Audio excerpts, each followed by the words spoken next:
صحابہ کہتے ہیں نبی کے جسم سے خوشبو آتی تھی.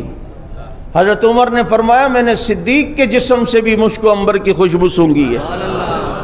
اور نبی پیر کو دنیا سے گئے، صدیق پیر کو دنیا سے گئے. نبی کو بھی پہلے غشی آئی، صدیق کو بھی پہلے غشی آئی.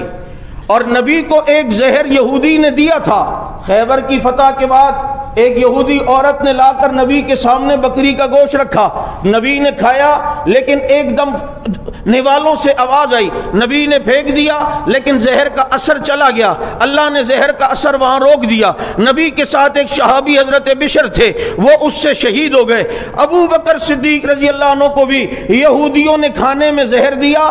ابو بکر نے پھینک دیا. جو ساتھ میں صحابی تھے وہ جو ہے اس میں شہید ہو گئے. اب نبی جب دنیا سے جانے لگے اسی زہر کا اثر لوٹا. صدیق جب دنیا سے جانے لگے اسی زہر کا اثر لوٹا.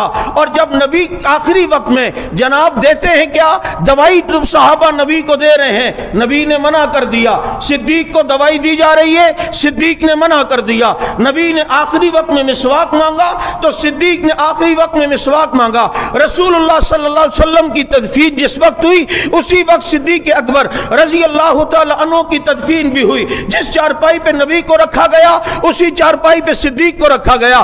63 سال کی عمر میں نبی دنیا سے گئے، 63 سال کی عمر میں صدیق دنیا سے گئے. نبی بھی جب دنیا سے جا رہے تھے تو اسامہ بن زید کے لشکر کو روانہ فرما رہے تھے. صدیق بھی جب دنیا سے جا رہے تھے تو مسنہ بن حارثہ کے لشکر کو روانہ فرما رہے تھے.